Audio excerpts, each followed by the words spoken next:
Oke, baik, selamat pagi semuanya ya. Saya harap Anda dalam keadaan sehat dan siap untuk mengikuti kuliah kita pada pagi hari ini ya. Adapun di paruh kedua semester ini kita akan masuk ke modul yang eh, bernama metode numerik. Jadi kami dari tim sudah menyiapkan beberapa materi pilihan untuk Anda, jadi tidak semua metode yang diajarkan di metode numerik ini akan dijelaskan, tetapi dengan adanya beberapa pilihan ini diharapkan Anda bisa menggunakan ide yang sama untuk juga diterapkan pada beberapa metode numerik yang tidak akan diajarkan ya. Dan memang ada tantangan tersendiri juga memang kalau hal ini tidak diajarkan ya. Bagi yang penasaran bisa untuk mencoba berlatih sendiri ya untuk materi-materi yang tidak diajarkan ya. Kemudian untuk referensi ya, kita memiliki dua referensi utama. Tadi ada buku yang saya gunakan itu buku metode numerik karangan Bapak Rinaldi Munir ya, dosen di ITB. Bukunya sudah sangat terkenal dan dipakai sejak lama ya. Kemudian ada juga textbook ya, berjudul Numerical Method for Engineers karangan Stephen Chapra dan Raymond Canal. Buku ini juga sudah tidak asing lagi sebenarnya bagi mahasiswa di Fakultas Teknik ya. Oke. Kita lanjut saja ke pendahuluan ya. Di video kali ini saya akan hanya menjelaskan dulu apa sebenarnya perbedaan metode analitik dan numerik ya. Kita lihat bahwa dalam kehidupan sehari-hari tentunya banyak persoalan-persoalan atau permasalahan-permasalahan yang kita modelkan ya, sehingga modelkan ke model matematika ya, sehingga bisa dicarikan solusi ya. Jadi permasalahan tersebut dari berbagai bidang, ada fisika, kimia, ada teknik elektro, mesin, bahkan juga ada beberapa persamaan sosial maupun di bidang ekonomi. Jadi kenapa dibawa ke dalam bentuk model matematika? Karena ingin dicarikan solusinya. Mungkin Anda sudah sering belajar mungkin sejak SD, SMP, dan SMA tentang bagaimana memecahkan model matematika ya. Tentu yang Anda pelajari itu kebanyakan menggunakan metode analitik, di mana metode analitik ini ya menggunakan rumus-rumus matematika atau aljabar yang sudah lazim atau sudah baku. Oke, ini beberapa contoh kasus ya. Ada yang model matematika seperti ini. Nomor 1 ya, persamaan non-linear. Anda lihat pangkatnya lebih dari 1, ini pangkat 5, ini pangkat 2 ya. Kemudian ada juga persamaan matematika yang seperti ini, Anda sudah belajar di materi sebelumnya ya, tentang integral, menghitung luas daerah dan sebagainya. Kemudian di bagian sini juga ada prediksi tentang pertumbuhan populasi yang sifatnya kadang ya, terutama juga orang atau kita sedang di suasana COVID-19 ya, mungkin kita bisa memprediksi arahnya kemana. Tentunya tidak sembarang prediksi ya, harus ada data-data awal, bukti-bukti yang cukup banyak sehingga dimasukkan ke dalam formulasi matematika tertentu ya, untuk mendapatkan prediksi yang akurat. Tapi walau bagaimanapun yang namanya prediksi itu ya sifatnya pendekatan. Oke, inilah contoh beberapa persamaan atau permasalahan matematika yang sudah dimodelkan ke dalam bentuk model matematika ya. Kemudian kebanyakan persoalan matematika tidak dapat diselesaikan dengan metode analitiknya, karena seperti kita ketahui metode analitik itu metode yang eksak, yang solusinya sejati ya. Kemudian metode analitik ini unggul untuk sejumlah persoalan yang terbatas ya, dimana kita ketahui bersama bahwa kenyataannya persoalan-persoalan matematis banyak yang rumit sehingga mungkin tidak bisa diselesaikan dengan metode analitik. Walaupun kita manusia mungkin bisa menyelesaikan, tapi terbatas dengan kemampuan dan waktu. Dengan demikian, kalau permasalahan tersebut tidak bisa diselesaikan dengan cara analitik, maka ada satu metode yang namanya numerik, di mana dengan metode numerik ini kita bisa memformulasikan persoalan-persoalan matematika tersebut sehingga dapat dipecahkan dengan operasi-operasi perhitungan biasa, yaitu tambah, kurang, bagi, dan kali ya. Terlihat di sini. Oke, jadi permasalahan-permasalahan atau model matematika yang saya sebutkan tadi atas memiliki solusi analitik dan solusi numerik ya. Di mana solusi numerik tadi sudah saya jelaskan bahwa kita bisa menggunakan operasi matematika biasa. Sementara analitik kita menggunakan matematika yang baku seperti yang sudah Anda pelajari selama ini dari SD sampai SMA. Nah, kita akan untuk melihat lebih jauh bagaimana perbedaan keduanya, kita ambil studi kasus. Contoh ini persamaan ini sebetulnya sudah tidak asing bagi Anda, di mana ini setelah melihat ini Anda tentu ya tahu ini adalah integral ya, di mana integral ini dibatasi dari minus 1 sampai 1 dengan kurva atau persamaannya adalah 4 kurang X ya, sehingga kita disuruh mencari sebenarnya berapa luas ya, luas area atau luas daerah yang dibatasi oleh kurva ini 4 kurang X kuadrat pada selang X minus 1 sampai dengan 1 ya. Tentu untuk solusi analitik Anda sudah familiar ya, seperti ini solusi analitiknya. Kita mencari integralnya dengan rumus integral tentunya, kemudian batasannya yang dari minus 1 sampai 1 kita masukkan ya, sehingga kita mengurangi batas atas kurang batas bawah ya. Jadi seperti ini hasilnya 22/3 atau katakanlah sekitar 7,33 ya. Oke, untuk melihat lebih jauh bagaimana bentuk hasil dari persamaan tersebut, di sini saya coba buat satu program kecil untuk memplot bagaimana ya persamaan yang dimaksud. Jadi seperti ini ya. Nah, di sini ada garis atau kurva 4 kurang X kuadrat tadi, kemudian ada batas dari minus 1 sampai 1 ya.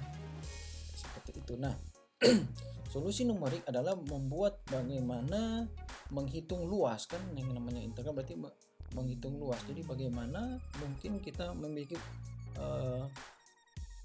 solusi alternatifnya, seperti kalau di sini saya contohkan ya, mungkin Anda bisa lihat di sini bahwa ada luas, yaitu ya ada dari minus 1 sampai 1 kan ya. Luas ini yang kita hitung di bawah kurva ini yang warna merah ya.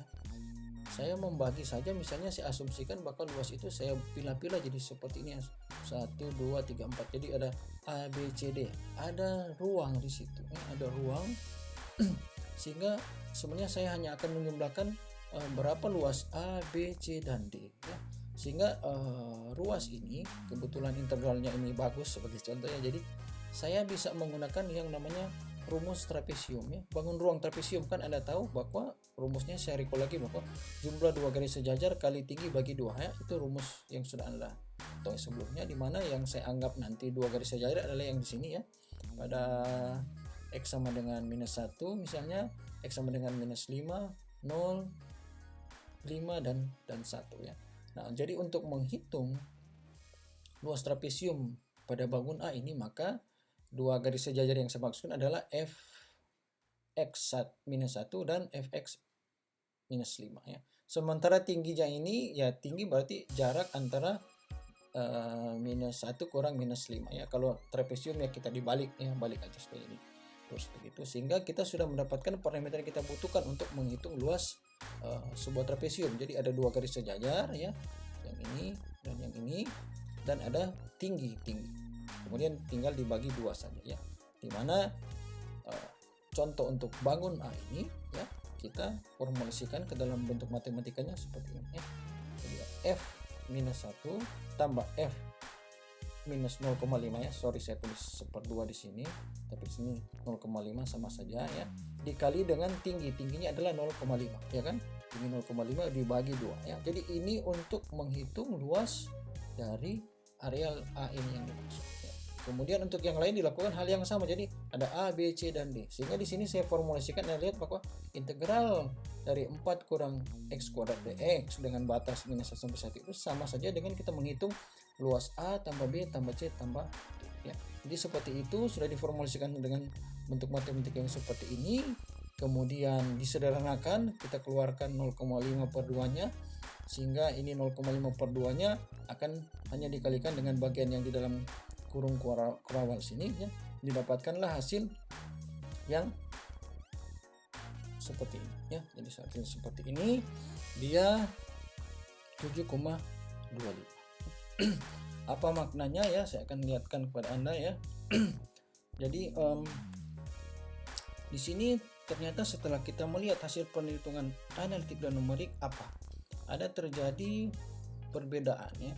Kalau analitik tadi 7,33, sementara numerik itu 7,25 ya.